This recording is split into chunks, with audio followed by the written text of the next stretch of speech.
Bonjour les amis, j'espère que vous allez bien.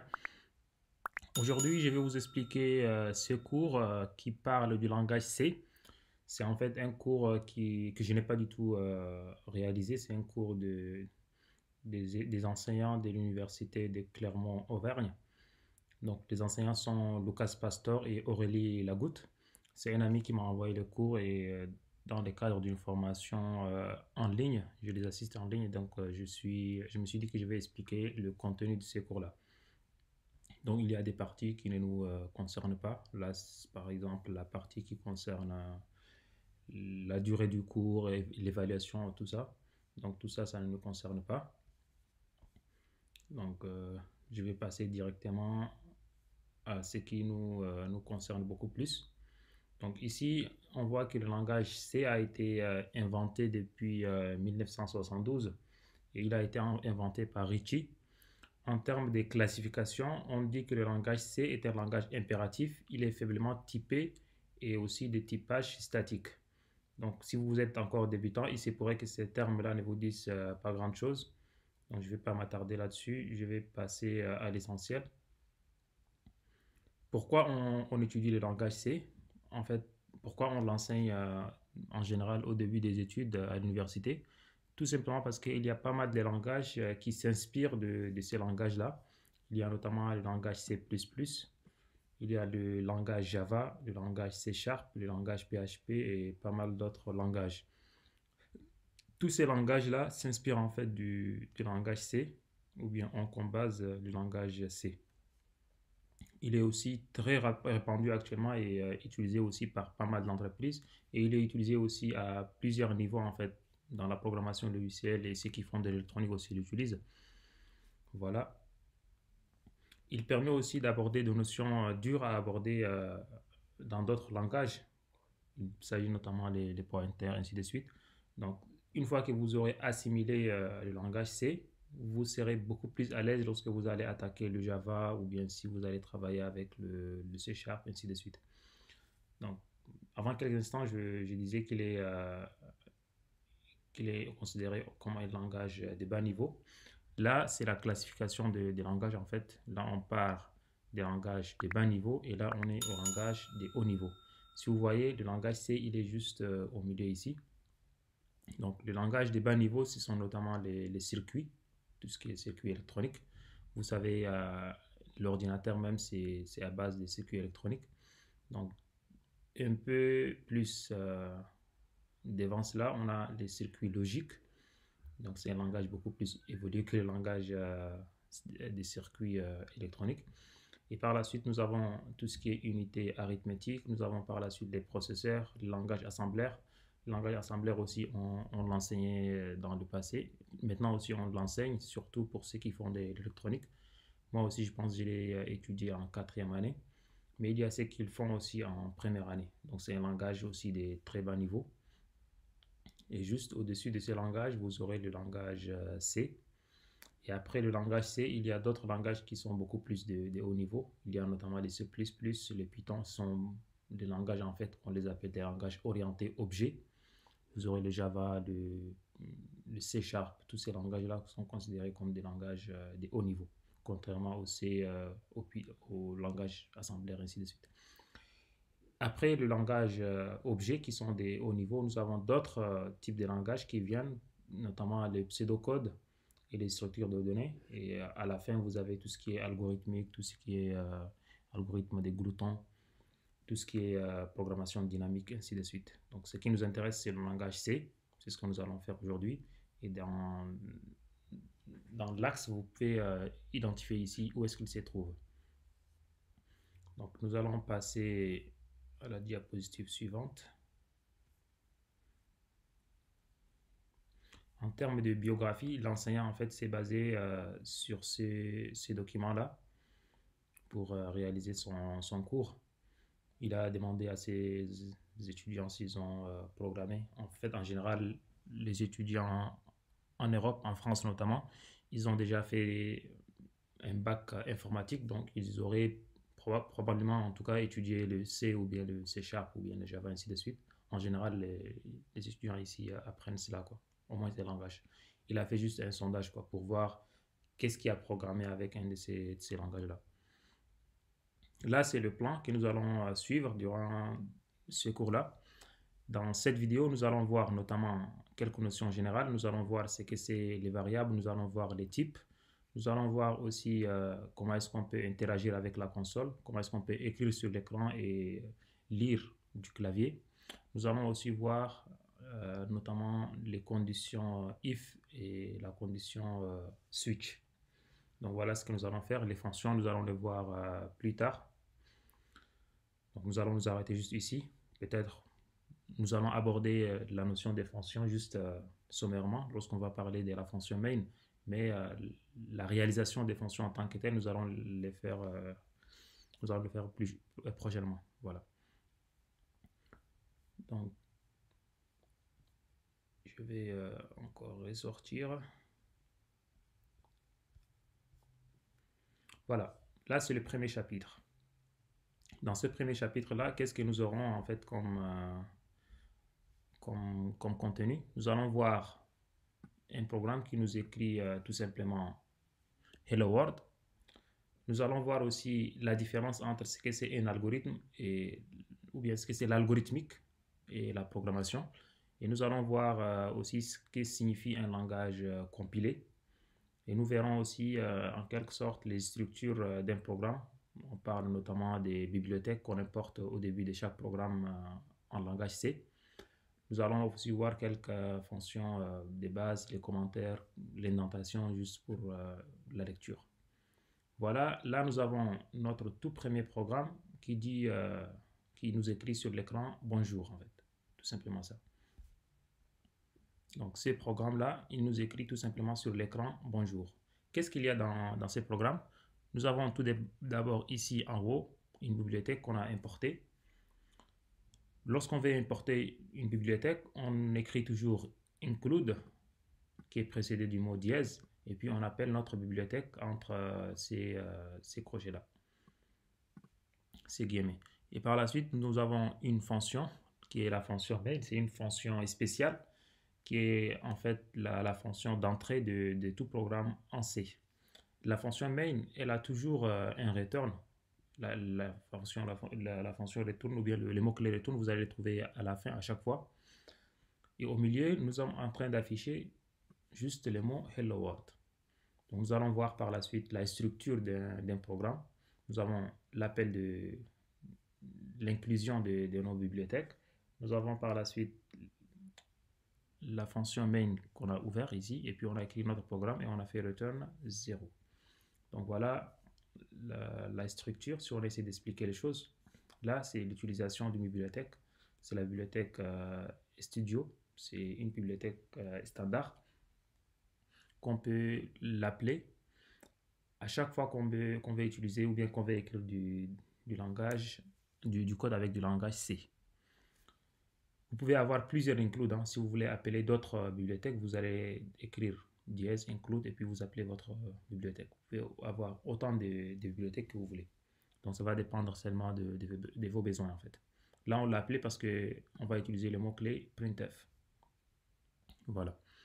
Donc là c'est l'inclusion de nos bibliothèques. C'est une instruction préprocesseur. Pourquoi? Parce qu'il y a le mot dièse. Là, nous avons la structure de notre fonction, ce qui est en vert là, ce que vous voyez. Donc, nous avons int main, puis nous avons des parenthèses, on ouvre la l'accolade, on ferme ici, et juste avant de fermer la l'accolade, on a le mot return 0. Après le mot return, on n'aura rien du tout en fait. Donc voilà, là c'est la structure de notre fonction principale. C'est une fonction indispensable pour tout programme C, et c'est par là que le programme va commencer à s'exécuter toujours. Et puis là, l'instruction qui est en rouge, qui est encadrée en rouge, c'est cette instruction-là qui nous permet d'afficher le mot Hello World. Donc le mot affiché, c'est le mot-clé printf, c'est la fonction printf. Et la fonction printf, elle prend en paramètre une chaîne de caractères, et la chaîne de caractères, c'est Hello World. Et ici, le /n, c'est juste, on dit retour à la ligne. Donc c'est un caractère spécial qui instruit à la machine de retourner à la ligne, tout simplement ça. Donc voilà, j'espère que vous avez compris l'exemple de Hello World. Maintenant, nous allons voir ce que c'est l'algorithmique et la programmation. En fait, l'algorithmique, elle est en quelque sorte la proposition d'une solution à un problème. C'est pourquoi ici on parle d'algorithme, on dit que l'algorithmique permet de passer du problème à une méthode de résolution. Vous avez un problème, lorsque vous voulez trouver une solution à votre problème, vous allez mettre en place une méthode, un ensemble d'étapes pour résoudre votre problème. On dit que vous êtes en train de faire de l'algorithmique. Une fois que vous avez trouvé une méthode pour résoudre votre problème, vous allez traduire cette solution-là en un langage qui sera compris par la machine. On dit que vous êtes en train d'implémenter votre algorithme. Donc la programmation en quelque sorte permet d'implémenter un algorithme. Donc on parle d'un programme concret lorsqu'on parle de la programmation. Pourquoi? Parce que là, vous êtes dans l'abstrait ici. Vous êtes en train de proposer juste une méthode. Et là, vous allez concrétiser votre méthode en l'implémentant en un langage bien défini. Voilà. Et en général, la programmation, en fait, ça se fait en anglais. Hein. C'est pas du tout en un langage en français ni en arabe chadien. Voilà. Donc, c'est une des raisons pour lesquelles il est indispensable de comprendre l'anglais. Donc, si on essaie de comparer un peu l'algorithmique avec la programmation, là, nous avons un algorithme qui est écrit en algorithmique. En fait, l'algorithmique, comme je l'ai répété à plusieurs reprises, c'est la science qui nous permet d'écrire des algorithmes. Et un algorithme, c'est en fait une solution à un problème. Donc, notre problème ici, c'est d'afficher bonjour, hello world, ça veut dire bonjour tout le monde. Notre problème, c'est de pouvoir afficher cela. Pour cela, nous allons écrire un algorithme. Notre algorithme est le voilà. Donc, programme principal, début, afficher hello world avec un retour à la ligne. Et puis, on termine. C'est la fin de notre algorithme. Nous allons traduire cet algorithme-là, qui est écrit en pseudocode.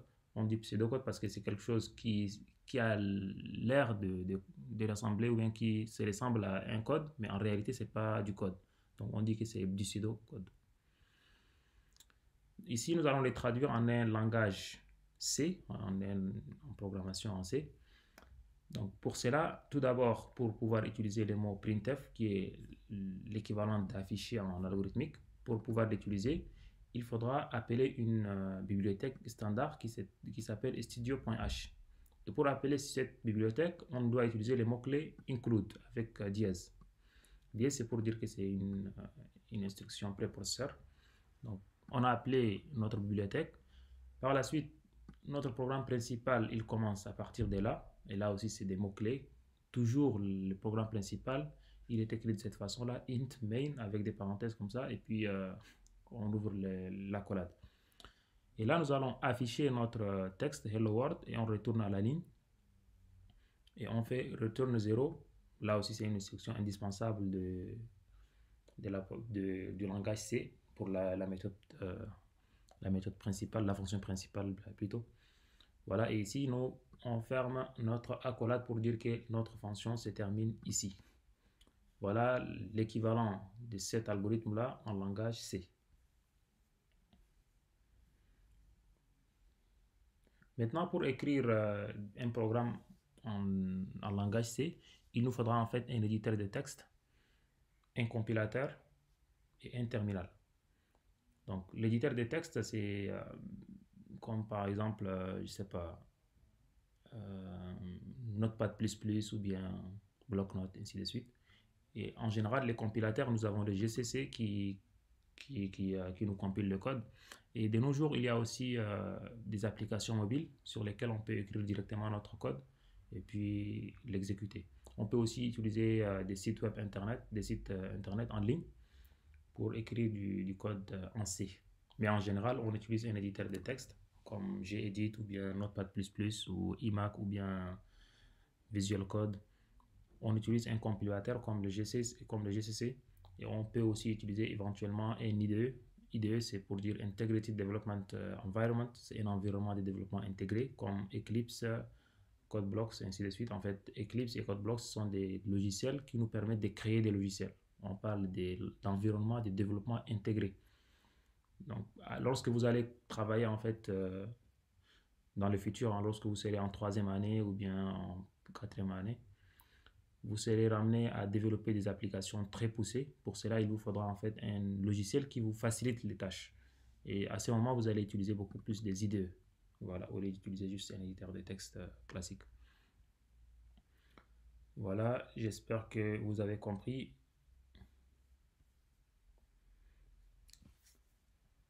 Pourquoi on dit que le langage C est compilé ou bien pourquoi même on compile notre code?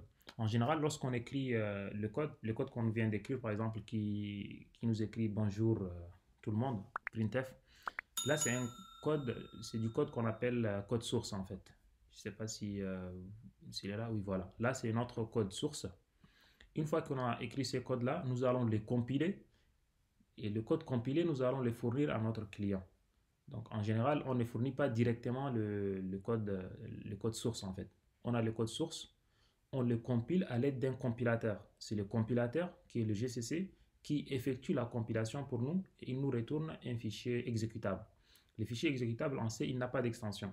Mais le fichier de code source, il a l'extension qui est .c. Nous, on ne fournit pas le fichier source en général. On fournit à notre client juste l'exécutable. Et lorsqu'il veut voir l'exécutable, il ne pourra pas voir le contenu du code. Il ne pourra pas savoir comment est-ce que nous avons programmé les choses. Et du coup, dans le futur, lorsqu'il a un autre besoin, il va revenir forcément vers nous pour nous demander de faire des changements pour son code. Voilà, donc en général, nous allons écrire notre code source en tant que développeur. Une fois qu'on a écrit notre code source, nous allons le traduire, c'est-à-dire le transformer en un code exécutable. Et là, c'est le travail du compilateur. Voilà, donc le compilateur, c'est en quelque sorte le traducteur en fait. Et là, le compilateur le plus connu, c'est celui qu'on appelle le GCC. Voilà.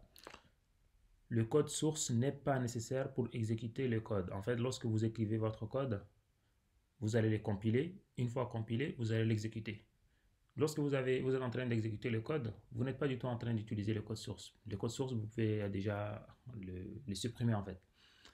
Et c'est pourquoi, en général, pour les clients, on fournit juste le code exécutable, c'est-à-dire la partie qu'on a compilée. De cette façon, l'utilisateur final, le client, il aura juste le code exécutable et il n'aura pas la source. Il ne pourra donc jamais modifier la source. Comme je viens de le dire, je le répète, mais il faudra vraiment le savoir. Donc le code source est nécessaire pour modifier le programme, mais il n'est pas nécessaire pour que le programme s'exécute. Voilà. Donc pour modifier le programme, si le client a besoin de modifications, si la banque par exemple, après une année ou bien 2 ans, ils ont eu un grand changement, ils ont eu beaucoup d'argent, ils veulent travailler aussi dans l'assurance ou bien ils veulent faire d'autres choses, ils voudront changer leur logiciel. Et pour cela, ils seront contraints de revenir vers nous pour qu'on leur modifie leur logiciel. Et donc nous, on aura encore plus d'argent. Voilà l'un des avantages de la compilation. Voilà, là c'est les étapes en fait d'écriture d'un programme en C.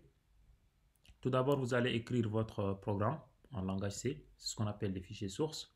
Une fois que vous avez écrit votre programme en C, vous allez le compiler. Et une fois que vous avez compilé votre programme, vous allez l'exécuter. Là, c'est si vous le faites sur votre machine. Mais si vous le faites directement sur Internet ou bien avec un téléphone, vous aurez juste un bouton sur lequel vous allez cliquer exécuter.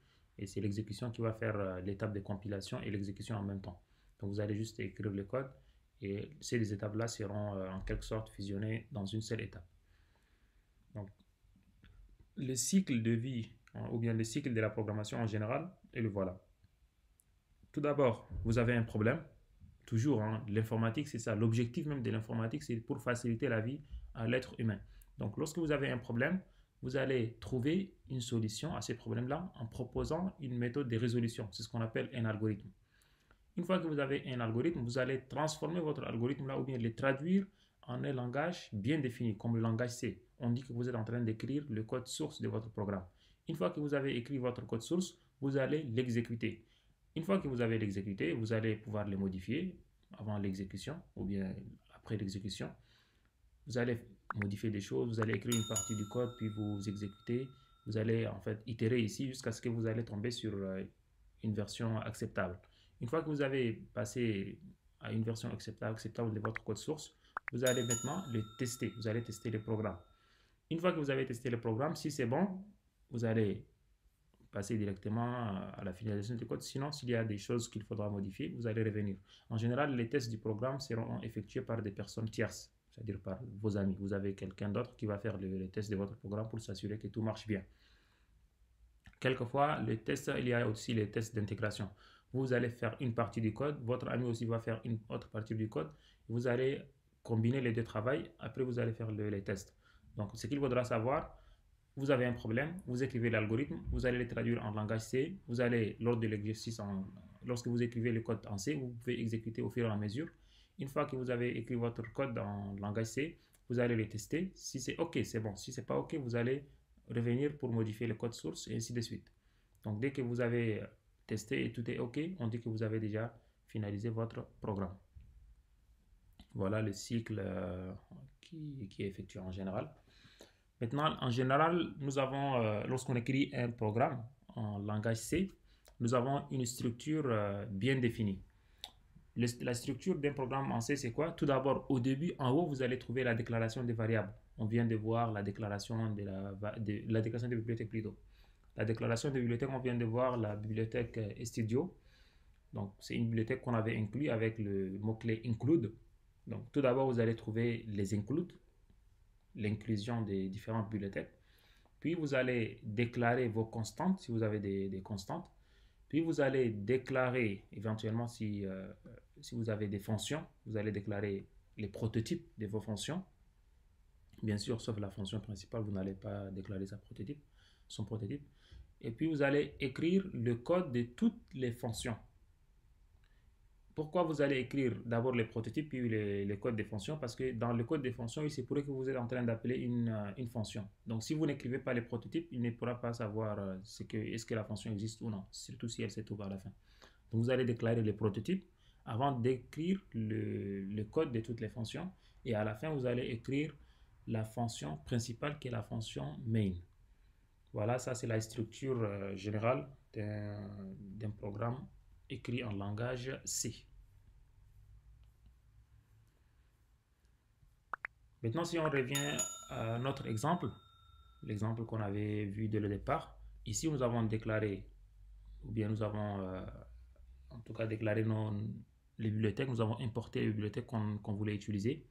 Là, nous avons une fonction, donc on n'a pas des fonctions, d'autres fonctions à utiliser, donc nous avons la structure de la fonction principale. Et là, nous avons le corps de notre fonction qui est affiché Hello World. Donc, une bibliothèque, c'est quoi? Une bibliothèque est une collection de fonctionnalités. Donc, en général, lorsqu'il y a des fonctionnalités qu'on utilise à plusieurs reprises, utilisées par tout le monde, on crée une bibliothèque et on la met en ligne pour tout le monde. C'est tout le monde qui va utiliser cette bibliothèque-là. Si vous, dans votre entreprise, vous avez des fonctionnalités que vous utilisez tout le temps, si vous développez par exemple des applications mobiles pour les entreprises de voyage. Donc, ce qui est sûr, vous aurez des fonctionnalités qui seront pratiquement utilisables par plusieurs entreprises, par plusieurs clients. Donc, vous allez faire ce qu'on appelle des bibliothèques et vous allez les importer au fur et à mesure que vous voulez développer. Là, vous avez des bibliothèques privées à vous. Donc, c'est ça en fait la définition d'une bibliothèque. C'est juste un ensemble de fonctionnalités qui sont déjà implémentées et dont on pourrait utiliser au fur et à mesure qu'on développe notre application. Les bibliothèques qui sont en général utilisées sont Studio, Stdlib, Math et Time. Ce sont des bibliothèques qui sont disponibles pour tout le monde, vous pouvez les utiliser à tout moment.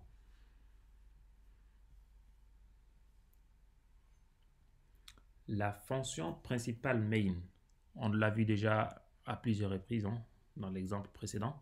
Sa structure est la suivante, sa syntaxe. Nous avons int main, on ouvre la parenthèse et on ferme la parenthèse, on a accolade et puis on écrit tout ce qu'on veut et on écrit retourne 0, point virgule et on ferme l'accolade. Toujours c'est comme ça, donc tout se joue ici dans la partie programme. Tout ce que vous avez à écrire, vous allez l'écrire ici. Ça c'est la fonction principale, la fonction main, elle est toujours comme ça. C'est une fonction spéciale, vous n'avez pas le droit d'écrire le M en majuscule ni le I en majuscule, vous devrez l'écrire toujours de cette façon-là. Vous n'avez pas le droit d'écrire ici float à la place de int, donc voilà. Vous n'avez pas le droit d'écrire ici retourner, ça doit être return. Ça c'est la structure, en fait, la syntaxe exigée. Et c'est ici que vous allez écrire votre programme. Maintenant, lorsque vous écrivez un programme, vous pouvez mettre des commentaires. Les commentaires, c'est juste des phrases qui ne seront pas du tout compilées, qui seront ignorées en fait par le compilateur. Il y a deux façons pour écrire des commentaires, soit avec ces deux barres-là, soit de cette façon-là, avec barre étoile et puis vous fermez avec l'étoile barre. Donc là, on parle des commentaires sur une seule ligne et là, c'est des commentaires qui sont sur plusieurs lignes. Donc, comme je viens de le dire, ils sont ignorés lors de la compilation, mais permettent de fournir en fait des explications à un programmeur humain. Si vous écrivez un programme de 1000 lignes, si demain vous le donnez à votre ami ne pourra pas les comprendre s'il n'y a pas de commentaires. Donc, vous allez écrire des commentaires, vous allez dire que cette fonction permet de résoudre tel problème. Et ce commentaire-là sera ignoré par la suite par le compilateur parce qu'il est fait pour l'être humain. Voilà un exemple d'un commentaire. Notre fonction ou bien notre programme qui permet d'écrire Hello World, nous avons mis un commentaire ici pour expliquer à l'utilisateur, programme qui affiche Hello World. Et là, lorsque le compilateur vient trouve slash avec étoile et puis slash avec étoile ici, il va ignorer ce qu'il y a à l'intérieur. Il va dire que là, c'est pas fait pour moi, ça c'est fait pour l'être humain pour qu'il comprenne l'exercice ou bien le programme. Ici, slash et slash affichage, là aussi il va l'ignorer. Tout ce qui vient après les slash, il va l'ignorer. Le compilateur va ignorer ça. Pourquoi? Parce qu'il va dire que ça c'est fait pour l'être humain, pour qu'il comprenne que cette partie-là est expliquée ici. C'est écrit affichage. Vous pouvez écrire l'arabe aussi, je sais pas en arabe. Ketibin peut-être, vous pouvez écrire ça en fait. Donc tout ce qui est entre ces deux caractères-là sera ignoré par le compilateur. Vous pouvez écrire tout ce que vous voulez ici.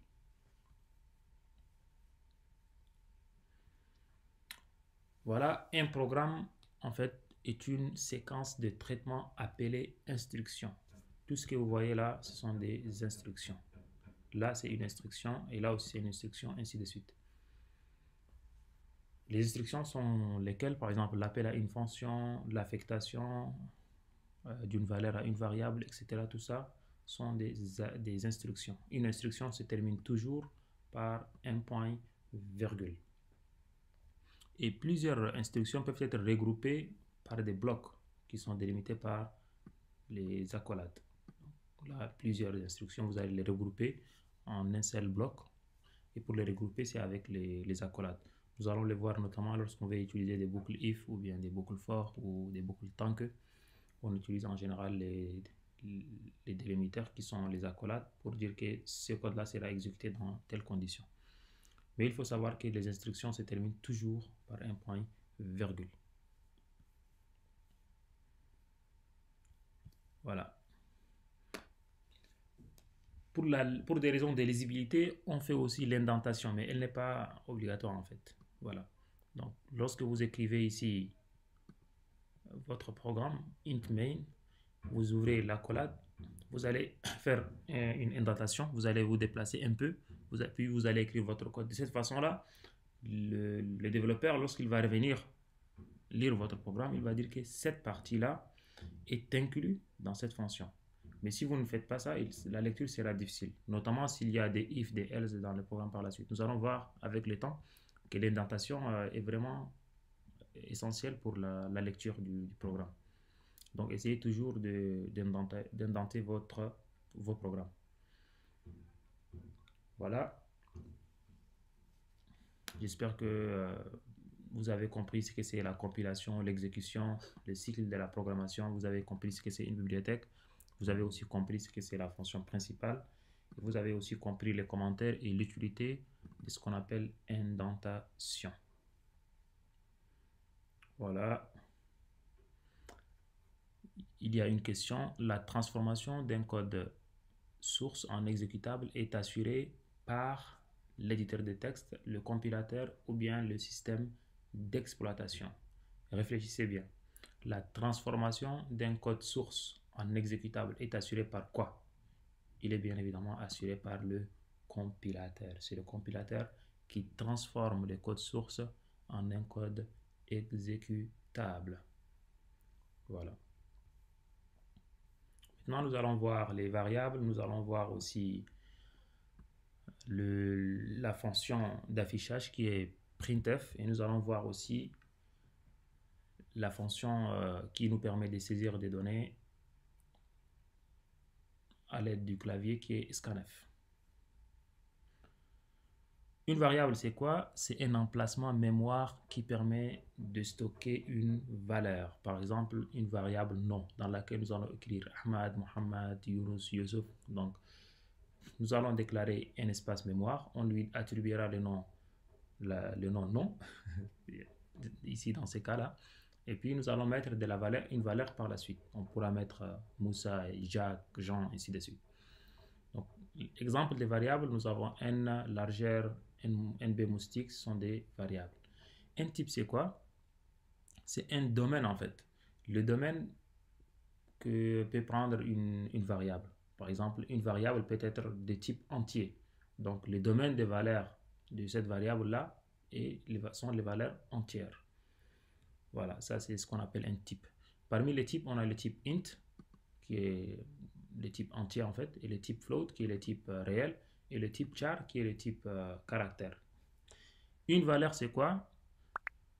Une valeur qui peut changer ou d'où les noms variables. En fait, la valeur, par exemple, 3, 10, 20, Ahmed, Yunus, Youssouf, A, B sont des valeurs. Lorsque vous prenez la variable nom, vous pouvez lui donner une valeur qui est Mohamed. Mohamed est une valeur. Lorsque vous prenez la variable n, qui est une variable de type entier, vous pouvez lui donner la valeur 4. Si vous avez la variable largeur de type réel, vous pouvez lui donner la valeur 4,5. Si vous avez la variable, je ne sais pas, lettre ou bien x de type char, vous pouvez lui donner la valeur c, qui est un caractère. Voilà, j'espère que vous avez compris la notion des variables, type et valeur. Donc, variable, type, valeur. Une variable doit toujours être déclarée en fait, avant qu'elle soit utilisée.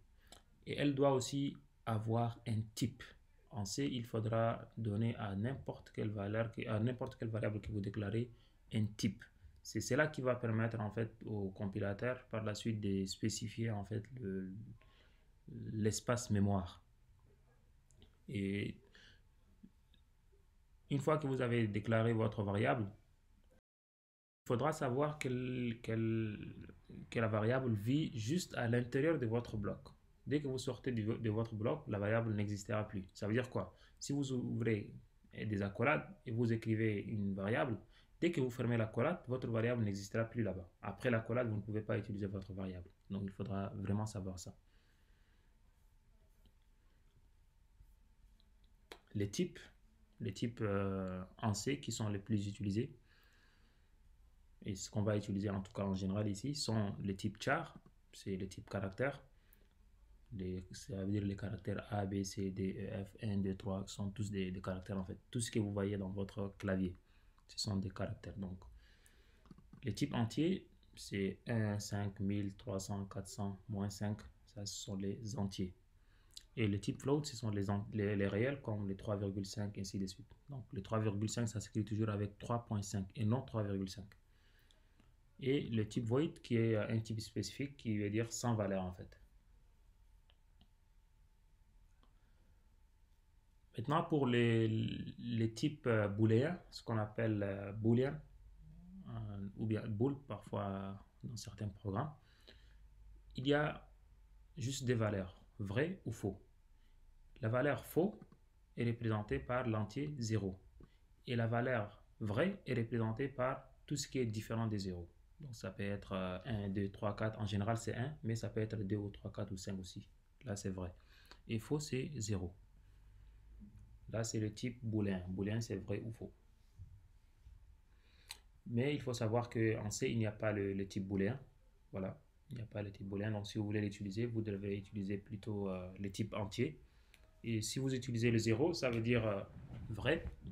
Ça veut dire faux plutôt. Et puis, si vous utilisez une autre valeur que le 0, ça veut dire faux. Je corrige ce que je viens de dire. En fait, si vous utilisez 0, ça veut dire que la valeur est faux. Si vous utilisez une autre valeur que 0, si vous utilisez 4, 5, 6, 7, c'est l'équivalent de vrai. Voilà. C'est de cette façon qu'on utilise les booléens en fait en langage C. Nous allons voir d'ailleurs un exemple juste après quelques instants. Chaque variable est stockée sur un nombre limité de bits. Cela signifie que tous les types numériques char, int, float possèdent des limites sur le nombre qu'ils peuvent représenter. Ça veut dire quoi? Le mot int, on a dit que c'est un entier. Mais cet entier-là, il est limité quelque part en fait. Les valeurs, nous allons le voir pour les entiers, je pense. Voilà, pour les entiers, c'est compris entre cet intervalle-là. Si vous dites int, ça veut dire que la valeur ne peut pas être supérieure à ça. Voilà. Et puis pour le char, on a dit que le char, c'est les caractères A, D, B, C, 3, 4, je sais pas, Z, Z en majuscule, Z en minuscule. Donc les valeurs sont aussi écrites en fait en ASCII. Et les valeurs en ASCII sont comprises entre moins 128 et 127. Et la notion des limites des variables n'est pas trop importante, surtout lorsqu'on débute, parce que c'est beaucoup plus lorsqu'on travaille avec des projets beaucoup plus avancés qu'on pourra atteindre à un certain moment la limite des valeurs, quoi. Sinon, dans des exercices et autres, c'est pas évident que vous allez travailler avec des valeurs aussi grandes que ça. Donc les types caractères, c'est quoi? Les types caractères, comme je l'ai répété, ce sont les A, B, C, les A majuscules, les 5, ainsi de suite. Là, ce sont les types char, les variables de type char. Il y a aussi des caractères spéciaux que vous devrez connaître. Là, c'est le retour à la ligne, là, c'est la tabulation, et ainsi de suite. Il y a encore le caractère et l'ASCII en fait. Pour chaque caractère, on a son équivalent en code ASCII. Par exemple, pour le A, il a sa valeur en code ASCII. Je ne sais pas s'il a été mentionné quelque part, le voilà. Pour le A, sa valeur en ASCII, c'est le 97. Donc, si vous écrivez 97 plus 1, ou bien, je ne sais pas, A plus 1, ça revient à dire B. Et si vous dites 97 plus 1, ça veut dire 98, aussi ça veut dire B. Voilà. Là, c'est la notion de code ASCII. Si vous tapez la liste des valeurs ASCII avec leur caractère, vous allez la trouver sur Internet. Vous allez trouver pour chaque caractère son équivalent en code ASCII. Et vous n'êtes pas obligé de mémoriser tout ça, hein. C'est inutile de mémoriser le code ASCII de chaque caractère. Le nom d'une variable permet au programmeur de l'utiliser. C'est pourquoi il faudra avoir des variables qui sont beaucoup plus concises et claires. Déclarer des variables comme âge, comme jour, comme date de naissance, comme, je sais pas, delta, mais ne déclarez pas des variables comme x, y, d, n, je sais pas, des variables qui ne seront pas du tout comprises par l'utilisateur par la suite. Il y a aussi quelquefois des conventions. Si par exemple vous avez une variable composée, vous pouvez utiliser la première lettre, vous allez la mettre, de chaque mot, vous allez la mettre en majuscule, comme dans année de naissance. Voilà. Pour déclarer une variable, la syntaxe est simple. Il faudra toujours écrire le type et par la suite le nom de la variable et puis point virgule. Par exemple, int n point virgule. Là, vous avez déclaré une variable n de type entier. Et là, le point virgule, c'est pour dire que c'est la fin de l'instruction. Voilà. Vous pouvez aussi déclarer plusieurs variables du même type au même moment. Par exemple, vous allez écrire la syntaxe et type et puis nom de la variable 1, nom de la variable 2, nom de la variable 3. Comme ici, par exemple. Vous avez déclaré les deux variables n1 et n2 qui sont de type entier. Et là, le point virgule dit que c'est la fin de l'instruction. Les variables que vous avez déclarées, vous allez les séparer par des virgules. Voilà. L'affectation. L'affectation, c'est le fait de donner une valeur à une variable. Là, nous avons déclaré une variable âge de type entier. Là, c'est la déclaration des variables. Et là, nous avons affecté la valeur 18 à la variable âge. Donc, l'affectation s'est fait avec l'opérateur égal. Là aussi, nous avons affecté la valeur 19 à la variable âge. En fait, tout d'abord, nous allons évaluer ça. Nous allons dire 18 plus 1 égale à combien? 19. Et après cela, nous allons affecter cette valeur-là à notre variable qui est âge. Ici, nous avons affecté la valeur âge plus 1, ça veut dire âge, la valeur d'âge qui existait juste avant cette instruction, c'était combien? C'était 19. 19 plus 1, et donc ça va être 20. Donc âge aura la valeur 20. Donc la valeur de âge a été modifiée à ce niveau-là pour qu'elle soit 20. Donc il faut lire ici la nouvelle valeur de âge est égale à l'ancienne valeur de âge plus 1. Voilà, là c'est juste une explication de ça. Cette façon-là, c'est dire la façon de dire la valeur de âge est égale à l'ancienne valeur plus 1. On peut aussi l'écrire d'une manière rapide, de cette façon-là, âge plus plus, et c'est tout, point virgule. Donc c'est équivalent en fait. C'est une raccourci pour dire âge égale à âge plus 1. Et si on veut faire le moins, si on veut dire la valeur de l'âge est égale à l'ancienne valeur de âge moins 1, ça va être âge moins moins. Voilà. La variable doit avoir été déclarée précédemment. Là, il faut vraiment le faire. Si vous ne déclarez pas la variable avant de lui affecter une valeur, le système ne va pas pouvoir comprendre l'affectation et puis ça va planter. Donc vous aurez une erreur et le programme ne va pas s'exécuter. Voilà, la compilation va échouer en fait. Voilà, l'initialisation d'une variable est la première affectation de valeur à cette variable après sa déclaration. Lorsqu'on déclare une variable et on lui donne une valeur, la première des choses, la première fois, on dit qu'on l'a initialisée.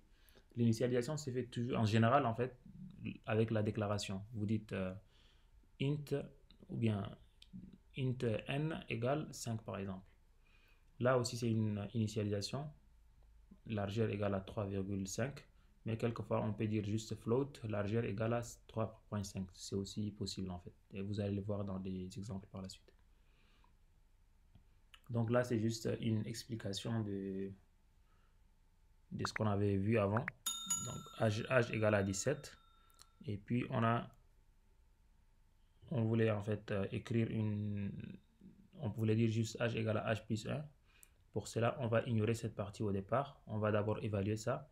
Une fois qu'on a évalué ça, on va par la suite prendre la valeur. Donc âge égale à 17 plus 1, ça va être 18. Et puis on va mettre les 18 dans âge. Voilà.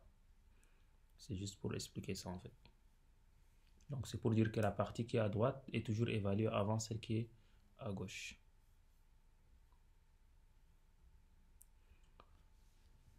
Voilà, ici c'est la déclaration avec l'initialisation en simultané. Là, nous avons déclaré la variable âge et en même temps, on lui a donné la valeur 17. Donc, on l'a initialisé au même moment qu'on l'a déclaré, quoi. On peut aussi le faire séparément. Int âge, point virgule, et puis on revient, on dit âge égale à 17. Donc, ça revient à la même chose. Ici, c'est juste une manière un peu contractée, en fait. Voilà, là, c'est des exemples d'opérations. Là, on a déclaré trois variables, A, B et C, de type entier. On a donné des valeurs à A et B. Et puis, on a dit C est égal à A moins B. Donc, C est égal à 5 moins 3 qui est égal à 2. Donc, ça va être 2. Puis, on a dit B est égal à A fois B fois 2. Donc, A, c'est combien? C'est 5 fois 3. Donc, 5 fois 3, ça fait 15. 15 fois 2, c'est 30. Voilà. Donc, ce sont des opérations. C est égal à 33 divisé par 10. Et là, ça va nous donner 3. Pourquoi? Parce que c'est des entiers qu'on a divisés. Et donc, du coup, il n'y aura pas de virgule. Donc, ça va être la division entière. 33 divisé par 10 est égal à 3. Et puis, il reste 2. Le 2, on ne va pas du tout l'utiliser. Pour les floats, si on a déclaré par exemple x, y et z de type réel, x est égal à 2,5, y est égal à 3,125. Donc z est égal à y divisé par x. Donc ça va être 3,125 divisé par 2,5 et là on aura la valeur 1,5. Si on divise z, si on dit par exemple 33 divisé par 10,0, là z va être 3,3. Pourquoi? Parce que ici on a dit à z qui était déjà déclaré sous forme de réel, sous forme d'une variable réelle, que la valeur sera, ou bien on est l'un des deux opérandes en fait est de type réel. Donc du coup, ça va passer directement sous forme d'une valeur réelle. Si ici, on avait juste 10, le système va convertir ça et puis on aura une valeur qui est entière. L'opérateur %, qui est en fait le reste de la division entière. Voilà. Donc, Si vous faites %, c'est le reste en fait. Ou bien, disons, le reste de la division euclidienne. Oui, voilà, c'est pas le reste de la division entière. C'est lorsque les deux variables, les deux opérandes qui sont divisées, qui sont entières, donc on parle du reste de la division entière. Donc, si vous faites 15 pour 105, vous aurez 2 comme reste. Donc, A égale à B plutôt égale à A divisé par 5. A plutôt A pour 105, ça veut dire A modulo 5. Donc, du coup, le résultat sera 2. Il faudra savoir que lorsqu'on a une valeur ou bien une variable A, son modulo, le modulo de A en 2, s'il est 0, c'est que A est pair. Et si c'est 1, c'est que A est impair. Ça veut dire quoi? Lorsque vous divisez n'importe quelle valeur par 2 et que le reste de la division entière est égal à 0, alors cette valeur-là, ou bien cette variable-là, est une variable qui est paire en fait, c'est une valeur paire. Si le reste de la division entière est 1, alors c'est que c'est un nombre impair.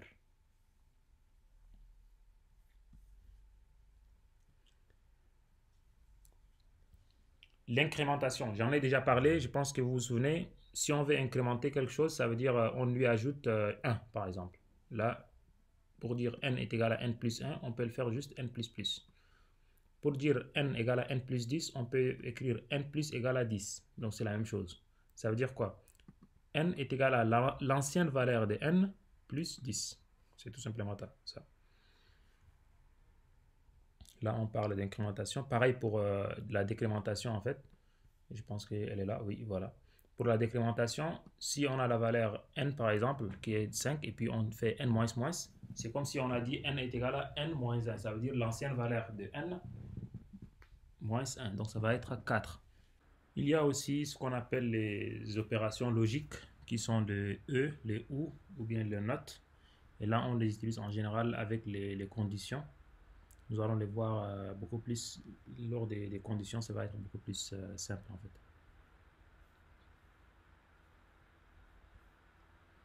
Là, ce sont les opérations binaires. En fait, là, on a une variable A, puis une variable B. Pour la variable A, on dit que notre variable, elle prend la valeur dont la signification en binaire est ça. Et pour cela, en fait, c'est très simple. Vous pouvez, je sais pas, vous pouvez convertir ça juste en ajoutant ici 2 à la puissance 0, 2 à la puissance 1, 2 à la puissance 2, 2 à la puissance 3. Et vous faites la somme, quoi.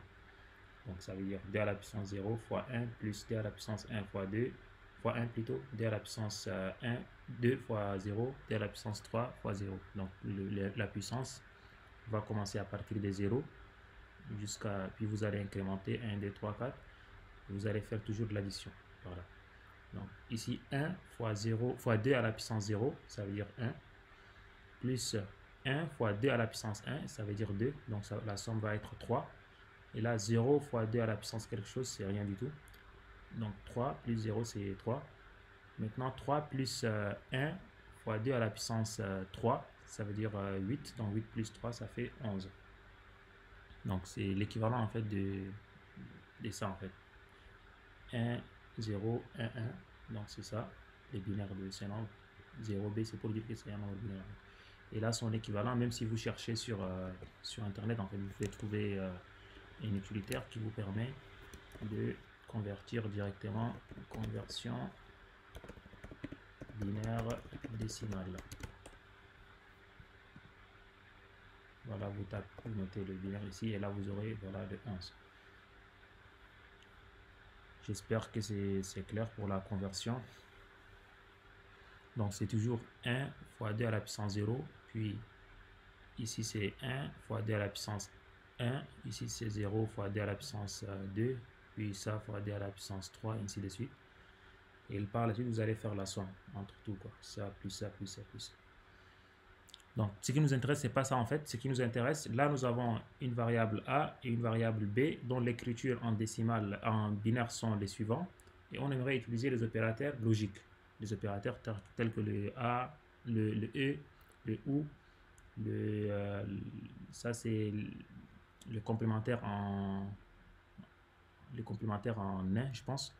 Là, c'est le XOR. Là, c'est le décalage à gauche et là, c'est le décalage à droite. Donc ici, lorsqu'on veut utiliser le E, ça veut dire quoi? Ça veut dire ça et ça. Ce qui se trouve dans les D, bit à bit. Ce qui se trouve, surtout si c'est 1 et 1, ça va être 1 bien sûr. Si c'est 0 et 1, ça va être 0. 1 et 0, ça va être 0. 1 et 0, ça va être 0. Et donc le résultat final sera 1000. Donc voilà, ça c'est le résultat final, 1000. Et 1000 c'est quoi? Comme on l'a dit, ça va être 8. Pourquoi? Parce que 0 fois quelque chose, plus 0 fois quelque chose, plus 0 fois quelque chose, plus 1 fois 2 à la puissance 3. On a dit que c'est 2 à la puissance 0, 2 puissance 1, 2 puissance 2, 2 puissance 3. Et même si vous ne comprenez pas ça, vous prenez le 1000 et vous allez venir sur le site ici. Vous allez taper le 1000 et vous allez trouver le 8. Maintenant, pour les opérateurs binaires, il y a en fait ça qui nous explique beaucoup plus comment est-ce qu'on peut faire des choses. Là, par exemple, l'opérateur E, ce qu'on vient de voir en fait, si 0 et 0, ça nous donne 0, 0 et 1, ça nous donne 0, 0, 1 et 0, ça nous donne 0, et 1 et 1, ça nous donne 1. Donc c'est ce que j'ai fait, et là on l'avait fait bit par bit en fait. On l'a fait ici, bit par bit. Donc ça avec ça, ça avec ça, ça avec ça, et ça avec ça. Donc 1 et 1, ça va être 1. 0 et 1, ça va être 0. 1 et 0, ça va être 0. 1 et 1, ça va être 1 et 0, ça va être 0. Le OU, par contre, c'est le contraire. L'essentiel est que ça se trouve 1, 0 quelque part dans l'un des deux éléments là, bit par bit. Donc s'il y a un 1, je mets le 1. Ici, nous avons 1 ou 1. Donc il y a au moins un 1. Donc je mets le 1. Voilà. 0 ou 1. Donc ça va être 1. 1 ou 0, ça va être 1. 1 ou 0, ça va être 1. Voilà, ici aussi vous allez les trouver. Le OU. Donc 0. Non, c'est pas ça. Voilà, c'est ici. 0 ou 0, c'est 0. Et là où il y a 1 dans l'un des deux, ça va être toujours 1. Voilà. J'espère que vous avez compris le OU. Et là, c'est le note, en fait, c'est le complément, je pense, ou bien le nom bit à bit. En fait, là où il y a 0, vous allez juste remplacer par 1. Et là où il y a le 1, vous allez le remplacer par 0.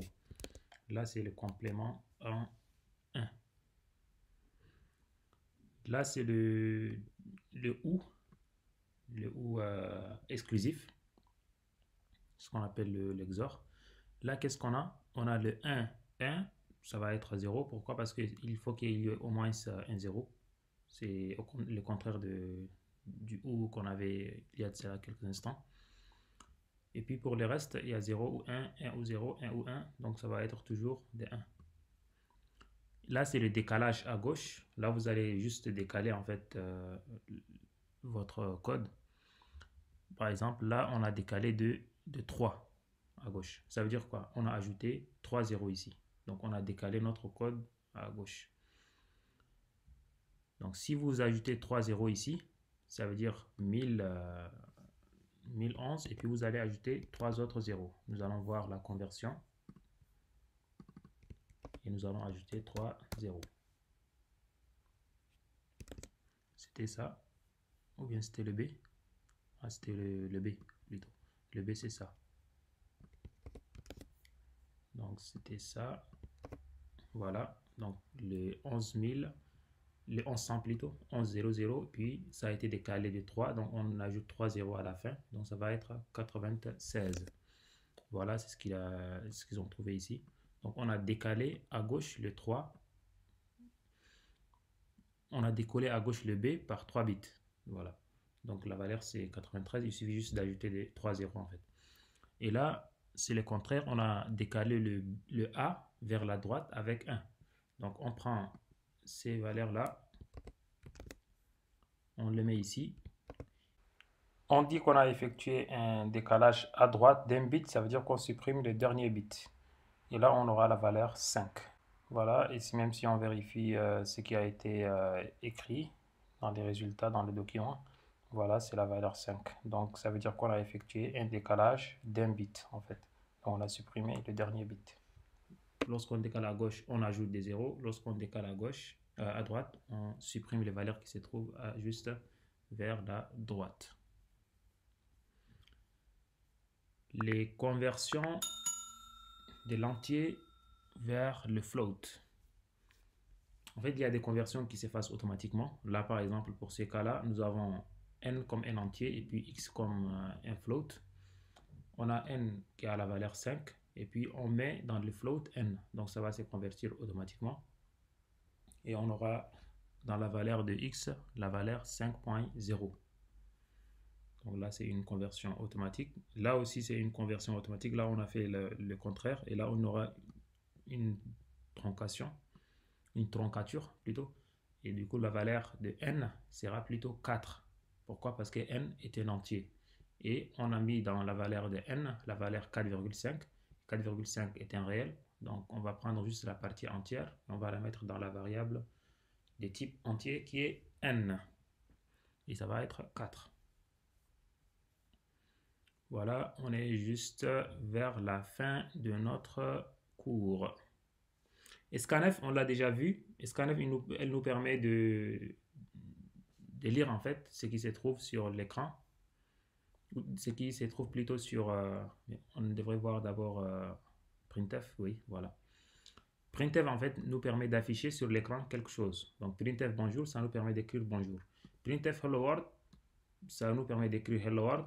Et lorsqu'on dit anti/n, c'est pour dire retour à la ligne. Tout simplement ça. Donc printf, c'est la fonction qui nous permet d'écrire sur l'écran.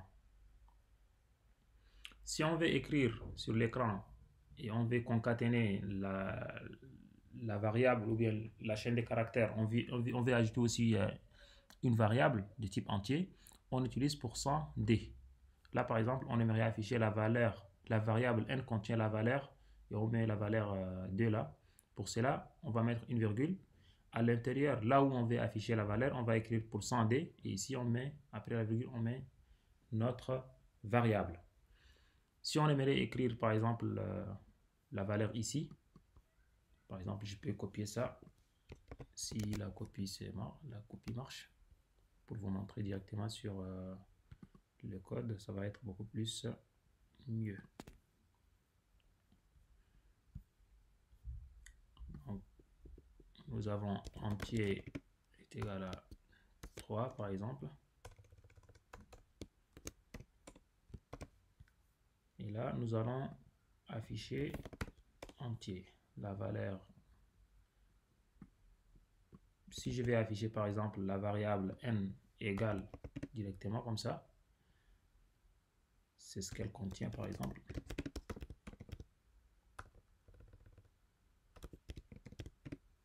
Voilà, donc du coup, on aura n égale à 2 et puis le reste du texte va s'afficher. J'espère que vous avez compris. Voilà, donc j'ai affiché d'abord la valeur et puis le reste du texte a été affiché. Donc, qu'est-ce que j'ai fait? J'ai écrit %d pour dire c'est ici que je vais afficher une valeur entière. Et cette valeur entière là, c'est quoi? C'est cette valeur là, cette variable là, la valeur de cette variable. Voilà, c'est comme ça que ça marche.